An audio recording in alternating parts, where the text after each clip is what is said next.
Welcome, everybody. It's More Fun with Finance. I'm Dr. William Elliott in beautiful uptown Shaker Heights, coming to you from our studio here. This is Financial Management, FN 5551. This is a second class in finance in your master's program. And this is actually a class that is also cross-listed with Intermediate Corporate Finance, which is an undergraduate level class, and that's FN 4440. And the two classes will meet together. Actually, one of our students is an undergrad. The rest of you, I believe all of you, the rest of you are MBA students. And the only difference is really the content is similar, but the grading scheme is slightly different. So other than that, let me get started here. I'd like to just do a brief introductory video so that I can tell you a little bit about who I am, talk a little bit about what the course is, and then some of the kind of the more mundane technical features of doing a remote async, mostly async class, and how to navigate through the Canvas site as you walk through the material. So let me get out of the way here. I can make myself small over here in the corner, and we will go over here to, this is what I did as an undergrad. I love this screensaver, and I was a marine science major. I did my undergraduate work at Texas A&M. Quickly found out there weren't too many jobs swimming around the fishies, but still, nonetheless, beautiful screensaver. So let me jump into the slide deck here.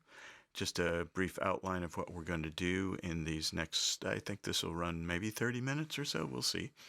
I'd like to introduce you to my background. Hopefully we'll be able to do a live session and I can learn a little bit about you. I'd like that to just be a relatively short, get to know each other type of thing. We'll do that on Zoom. I'll record it too, so if you can't make it, you can still watch and meet some of your other classmates. I'll talk a little bit about the class and then a few announcements, and I'll turn it over to you to work on through the Canvas page. So, as I said earlier, I did my undergraduate work in marine sciences, and that was at Texas A&M. And originally it was Moody College of Marine Sciences and Maritime Resources in Galveston, Texas, a part of main campus. That campus has now actually become its own campus, so that's actually referred to as Texas A&M at Galveston these days. Once I got out of that, once I graduated, I was working in the maritime industry doing ship restoration. I'll show you a photo of that just momentarily. I'm quite proud of that work. It's a very accurate historical restoration of a 19th century square rig sailing vessel.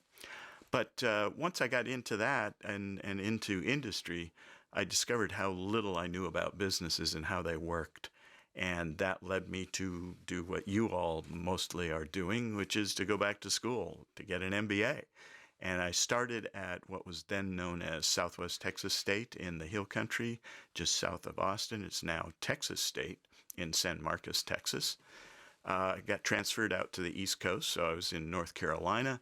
And I finished up my MBA at UNC Wilmington, which is in southeastern North Carolina. That led me to an entirely different career change. And at the mid-30s or so, I decided I would try to get into a PhD program in finance and get my PhD. 4 years later, I didn't quite graduate 4 years later, but I did get a job, and I graduated a couple of years after that, and the rest is history. So I've spent some time teaching at University of Arizona, which is also where I did my PhD, and then my first job was at University of Wisconsin, Oshkosh. I moved on to Oklahoma State University, then to UT El Paso, and finally here to John Carroll. This is actually, I think this is my 10th year here at John Carroll, so about 32 years total teaching in finance with industry and craftsman background prior to that. In terms of non-academic experience, as I said, I was a ship's carpenter. So not only was I in marine sciences, which is not much of a career path. I also have a 19th century craftsman skill, which is not much of a career path either. But again, I loved it. It was a lot of fun. I learned a skill. Now I can do pretty much any carpentry. I also did some contracting, and while I lived in Galveston, so there were many old Victorian homes on the east end of Galveston Island, and I would do some of the finer interior woodworking, craftsman type woodworking. My wife and I decided to move up to the hill country from Galveston. She was going to finish up her undergraduate. I was looking for a job. I was kind of a fish literally out of water. We had lived on the coast for 10 years in Galveston. Now we're moving inland near Austin. But luckily, I found a boat company. They were building fiberglass power boats called Glastron.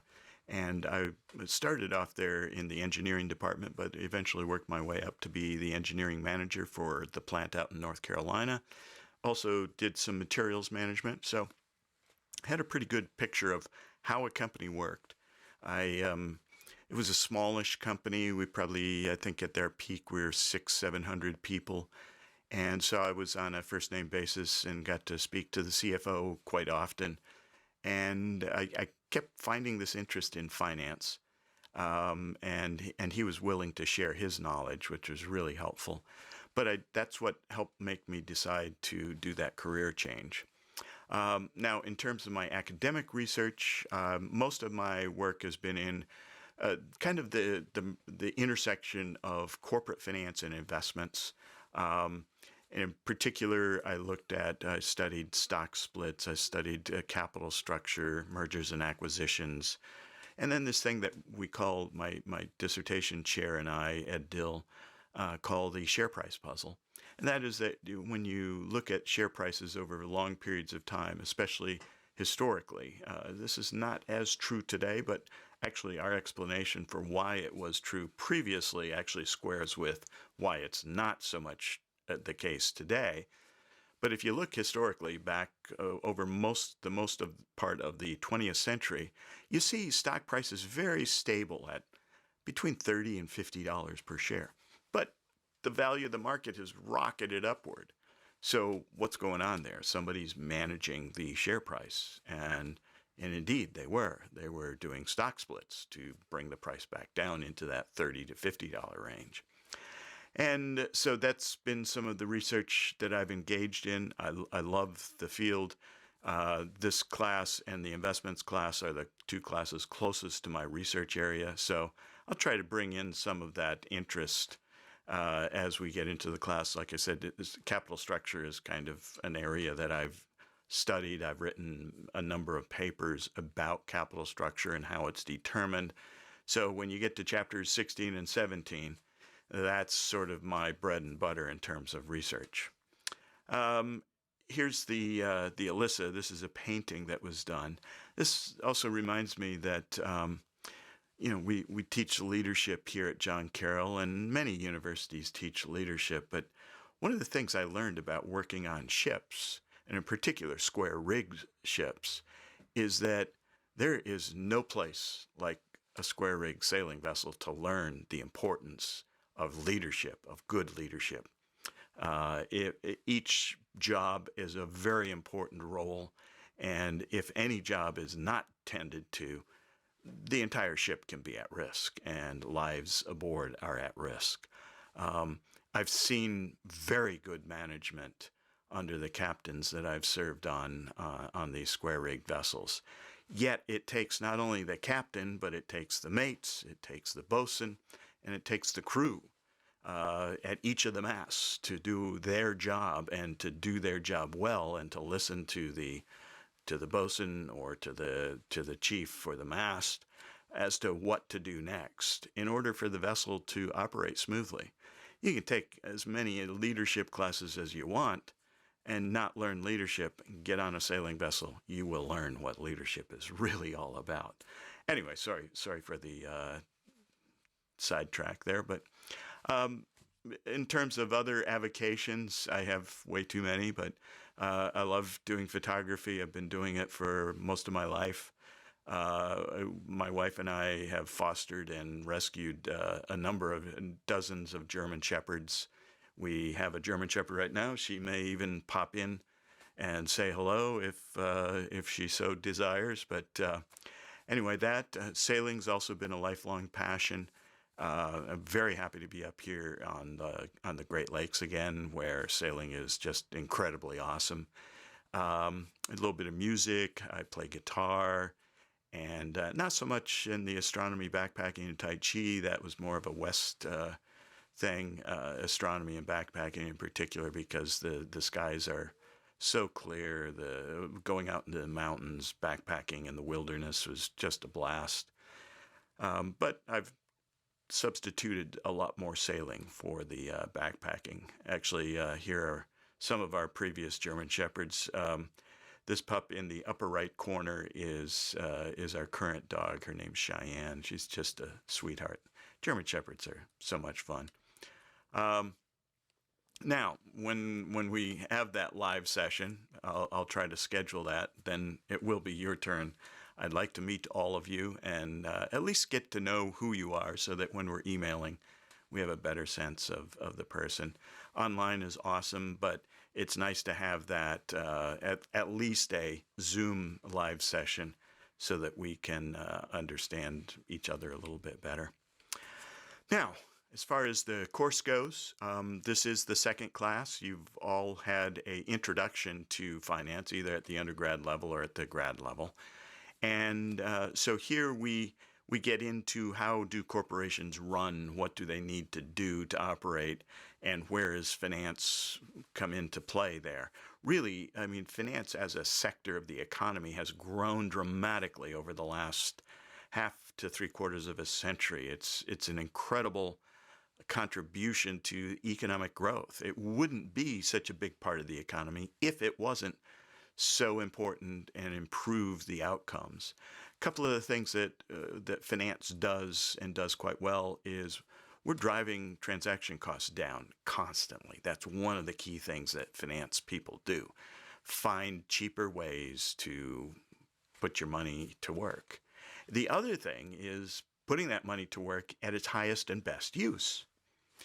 As an investor, you want the most return you can get. You want it at the lowest risk that you can get. And that's what the finance industry is set up to do. Sure, there's always the scandal, and you're going to see that continue. There are the bad actors. There are Bernie Madoffs that scam everybody out of millions, if not billions of dollars. And it's unfortunate that they do that. But overall, the field of finance has brought a net gain to the economy and to the average citizen, something that we wouldn't otherwise have without such a robust financial sector.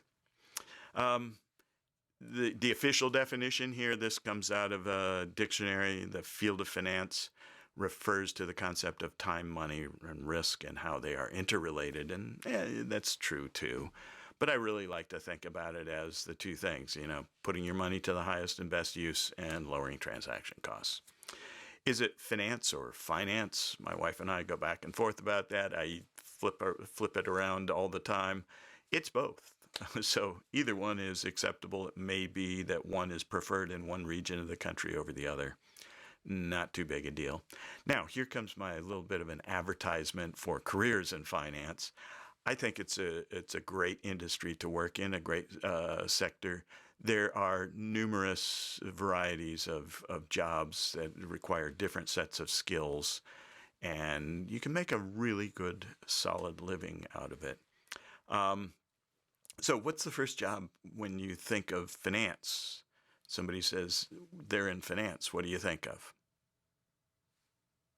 Did I hear somebody say stockbroker, banker? Yeah. In fact, the bankers could be truly finance people, but many times stockbrokers have very little training in actual finance and in efficient markets and modern portfolio theory. They're really salespeople. So that's not really finance per se. Commercial banking and brokerage companies do make up a large part of the industry, but there's so many other things. Look at this list here. We've got corporate finance. Every company has a corporate finance function, and more about that in just a minute. Financial planning. We just added a new undergraduate major here at John Carroll in financial planning and wealth management. And it's already attracted a large group of students that are interested in it. It's a growing field. There's a huge need for financial planners, not only now, but it's growing in the future as well. There are hedge funds, there's insurance, there's investment banking, there's money management, private equity, real estate. All of these things have, if not dominant finance function, at least a part of them are a fairly significant finance function.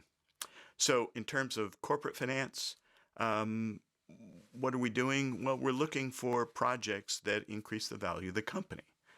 And we do these analyses to try to figure out, is this project going to present a positive gain to the value of the company? The only projects that actually drive positive value to the company are positive NPV projects. In fact, the value of a company is simply the sum of the NPV of the projects that that company has engaged in, has purchased. You can do that either through organic projects development, meaning that it's internal in the company, or you can buy a project by doing an acquisition, or some sort of merger. Firms have to raise capital for these new projects. That's a finance function. Are we going to raise, what kind of capital are we going to raise? Are we going to raise equity or debt? How much of it do we raise? Do we do a little of both? What's the total cost of the project?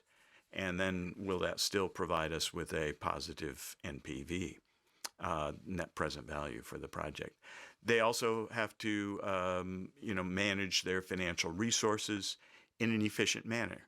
So that's more the risk management function in corporate finance. So many companies have these functions. Here's a list of some of the titles that you would see in a corporation: a treasurer, financial analyst, credit manager, cash manager, benefits, IR. In fact, investor relations is a really interesting area. If you're more of a what should I say? If you have better verbal skills, writing skills, like to interact with people, also have a finance interest, IR is a great spot to be. Last semester, we did a security analysis of Steris, and their investor relations manager came in and spoke to my class. And it's a much overlooked job, and it's quite fun. You interact with a bunch of interesting people. You learn in great detail how the company runs and how it's operated, how efficient it is, and what's happening with its stock and so forth. Starting pays, these are all over the map. I mean, it's hard to really give numbers, but here's, a rookie financial analyst starting out somewhere in that high-ish 5 figures, mid to high 5 figures. Careers in other areas of finance are even more lucrative: hedge funds, private equity, investment banking. Those areas are extraordinarily competitive, and the hours are long, long, long, long. I've had many students at all the universities I've taught at go on into those areas. Some have stayed, some not. There's a high burnout rate, is all I can say. But the money is really good. You don't have a life, but if you can survive a few years and then move up into the hierarchy, you can still end up improving your salary and getting a few shorter hours. Instead of working 120-hour weeks, you get down to 100 hours, or maybe even 80. Let's see. Sorry, I hit the wrong key there. I've already really said this, and so I'll just move on to this one. Here's a couple of examples. How many of you have heard of Deutsche Bank? Well, it's a pretty big employer, 78,000 people all over the planet in 70 different countries. If you want to click on this link here, it'll take you over to their page and you can learn a little bit more about what they do. Barclays Global, another 80-ish thousand people in 50 countries. So if you're into international travel, working for an investment bank may not be too bad a deal. Now, you don't have to be in that high pressure cooker type of position either in an investment bank. Investment banks need people with all sorts of skills. They need management, they need marketing, they need accounting people. So it's not a one size fits all, and it's not as high a pressure in some of the jobs. Now, the finance functions, the financial analysts in particular that are pitching to companies, those are the jobs that are the really intense ones. As far as companies here in Cleveland, why corporate finance in Cleveland? Well, of all the other places in the U.S. that I've lived, I have never found a place quite like Cleveland. When I first got here, I heard people talking about how, oh, Cleveland used to be such a great place, and now it's Rust Belt.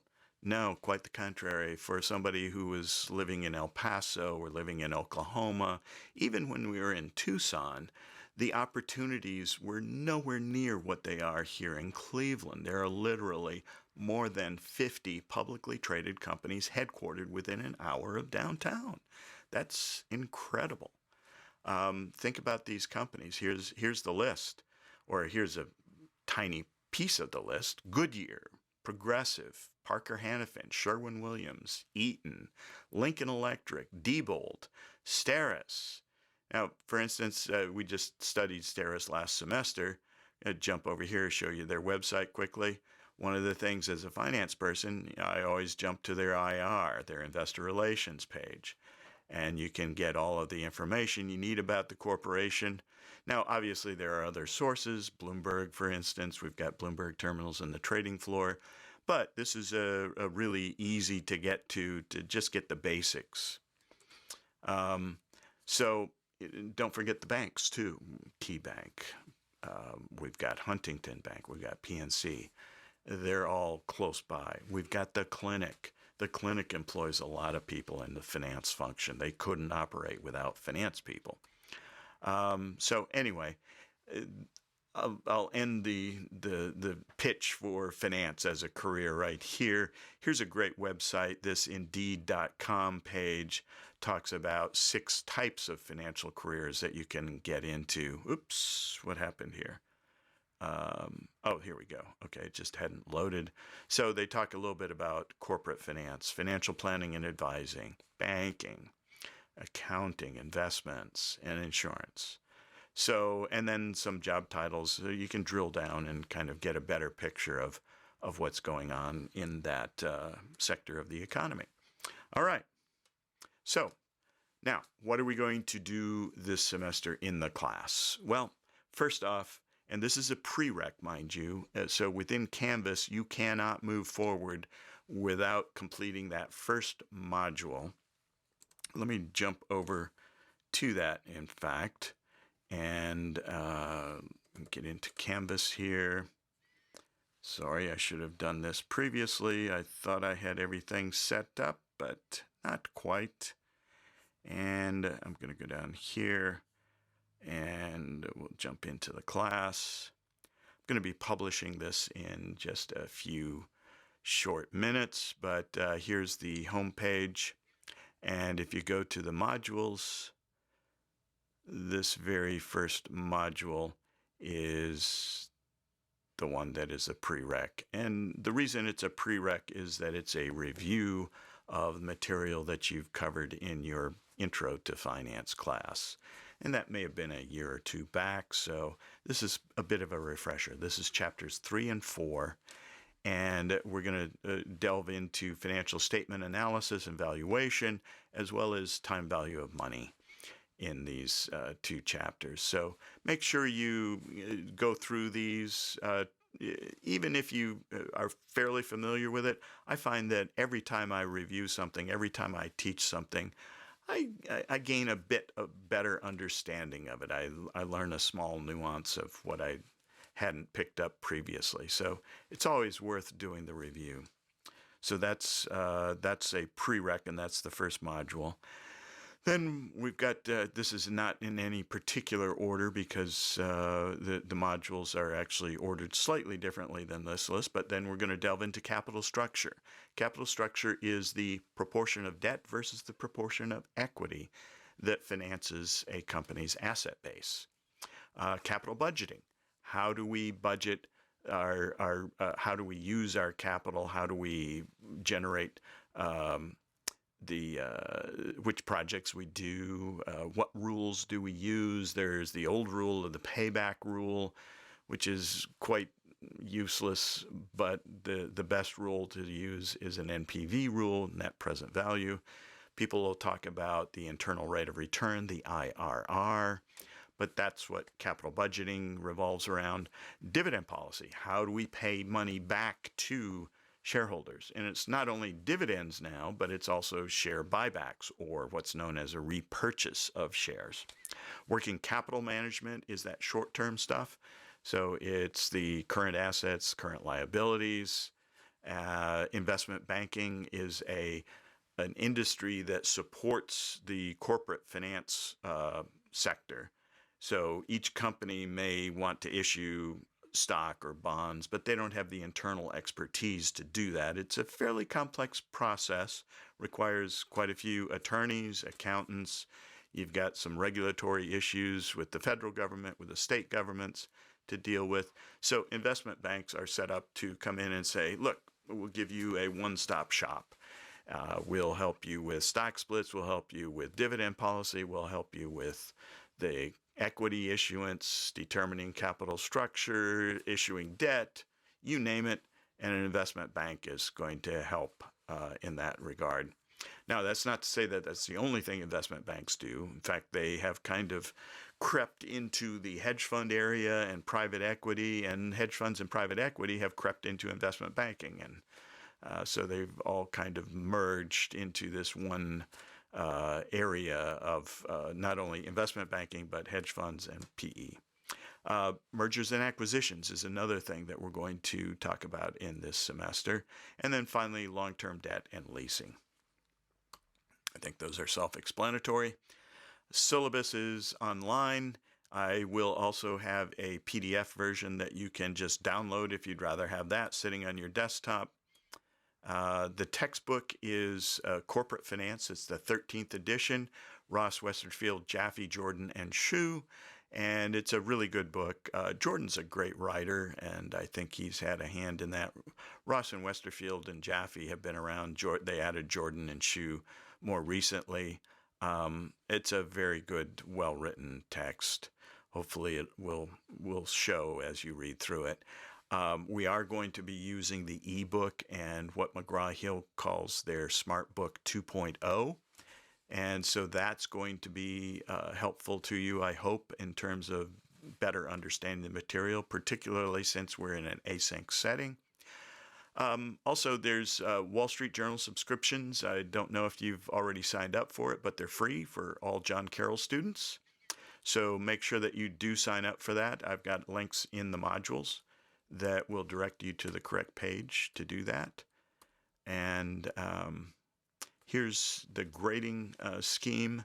I have set up some discussion forums, and that will be our main interaction point, but I always welcome emails, and I can do some additional short videos if you'd like, or we could even do some live sessions if you'd like.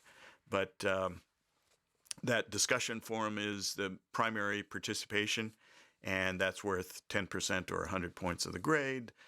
Doing the Smart Book assignments is worth another 10% or 100 points. Doing the homework is worth another 20% or 200 points. Together, that's about 40% of the class, and it's just a matter of doing it.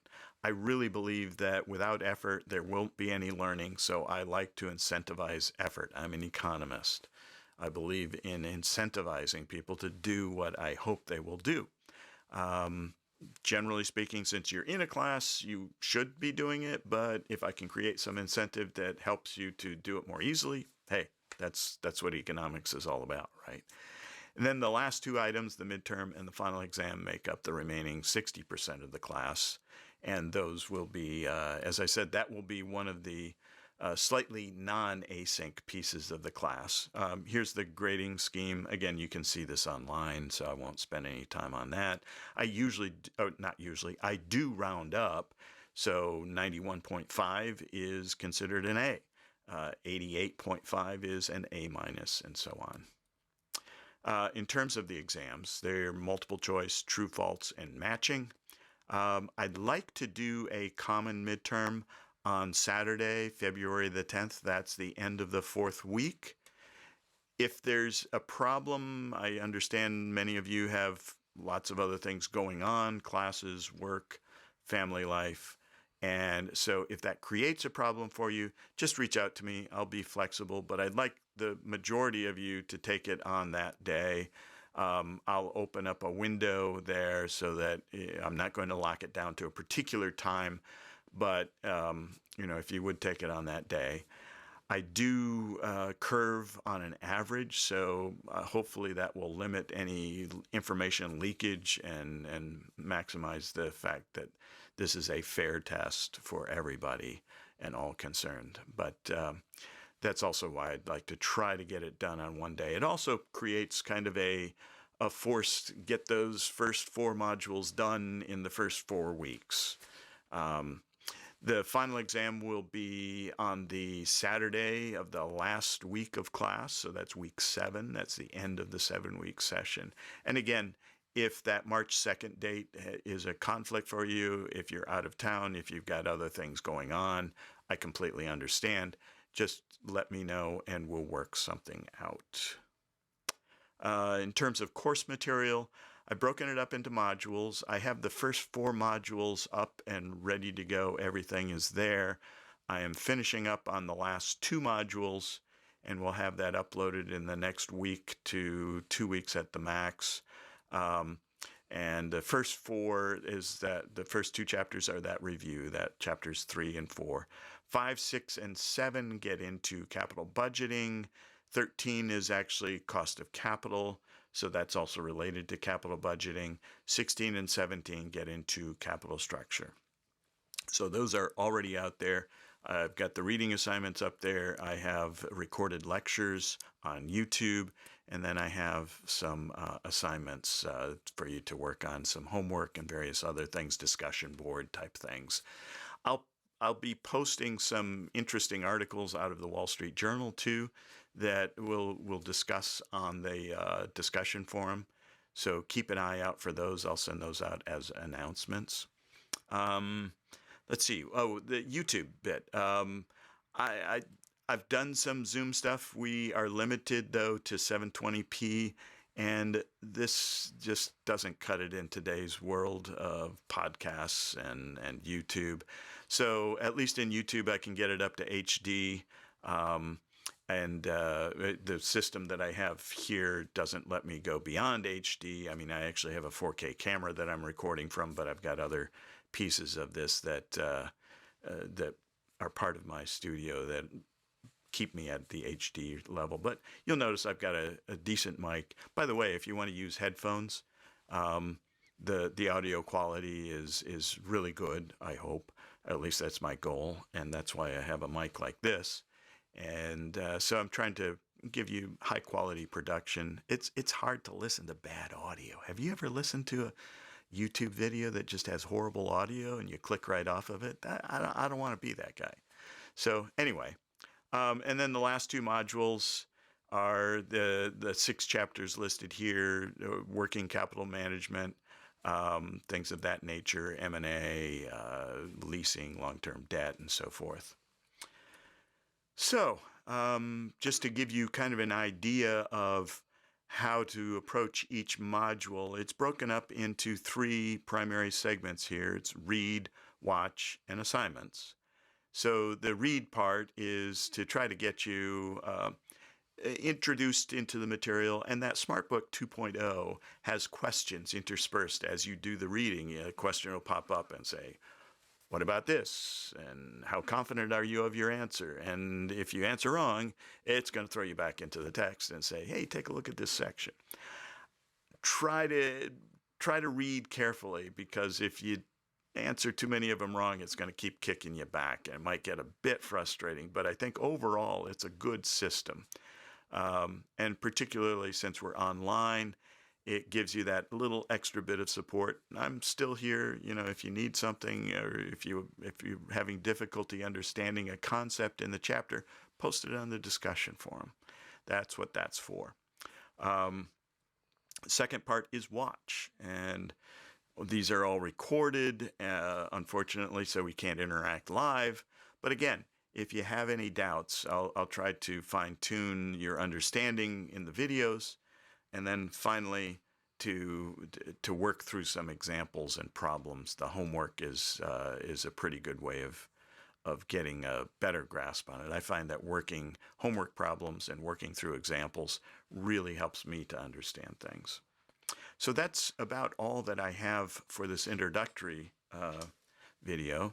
Let me get myself back over to the office here, as it were. Actually, this is one of the hedge funds that we visited a couple of years ago with the undergrads. It's right over here on the side is Central Park. Nice digs that they have here. Snapped a picture thinking that this would be a great background for my studio. Anyway, I will see you all. Hopefully we'll figure out a time that we can do a live session. I get to meet some of you. And like I said, I'm open to emails. I'm happy to do phone calls. We can set up a Zoom session. I can record a video, a short snippet on something that might be difficult, or that you didn't understand in the regular videos that I have. So I'm very open to trying to help you accommodate your learning as you go through these 7 weeks. Good to see you all, and enjoy the rest of the 7 weeks. Hope to be in touch soon. Thank you. Good night.